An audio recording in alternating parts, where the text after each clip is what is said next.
Descendants of the most famous Salem witch trial accused. In the late 1600s, the Salem witch trials shook the small town of Salem, Massachusetts.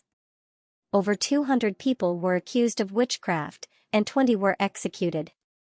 Today, the descendants of the accused and the accusers still live on, carrying with them the legacy of this dark period in American history.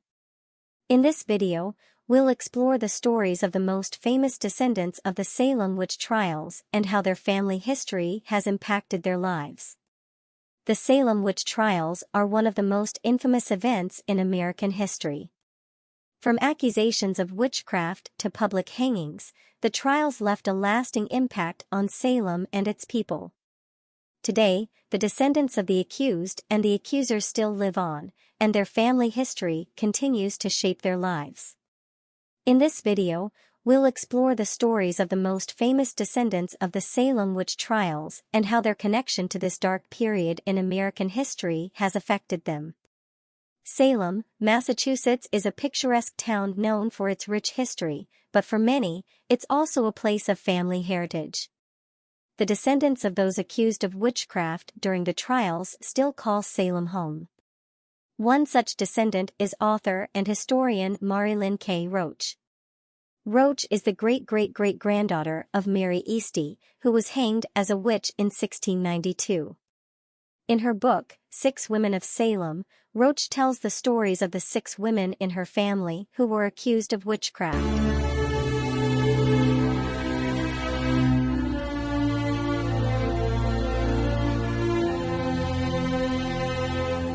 Mary Lynn K. Roach.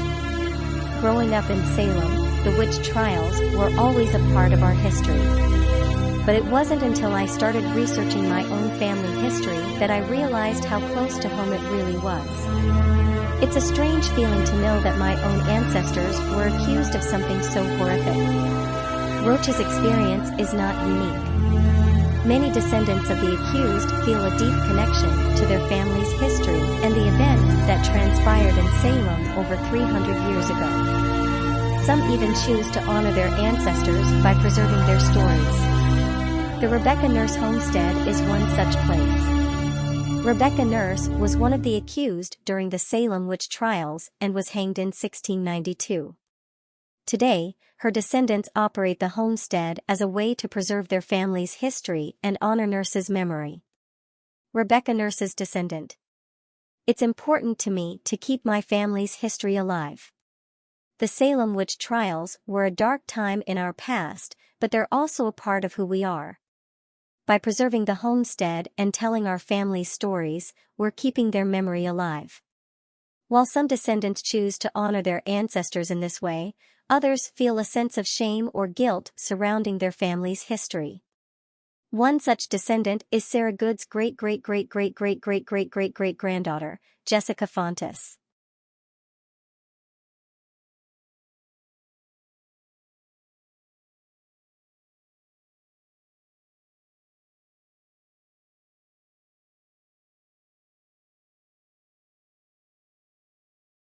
Jessica Fontes.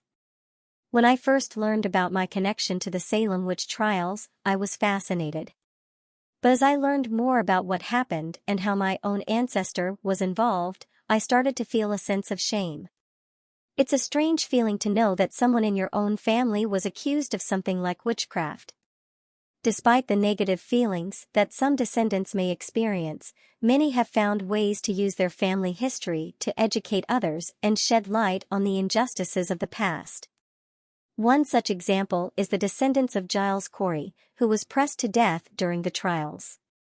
The Giles Corey Memorial stands as a tribute to the man who refused to plead guilty or innocent and was ultimately pressed to death. His descendants operate the memorial as a way to remember Corey and to educate visitors about the history of the trials. Giles Corey's descendant. The trials were a terrible time in our history, but we can't forget what happened. By operating the memorial, we're keeping the memory of Giles Corey alive and educating others about what happened here in Salem. The legacy of the Salem witch trials continues to live on through the descendants of those accused and accusers. Whether they choose to honor their ancestors or feel a sense of shame, their family history is a part of who they are. And through their stories, we can continue to learn about this dark period in American history. Thanks for watching. Don't forget to like and subscribe for more videos like this. And if you have any questions or comments, leave them down below.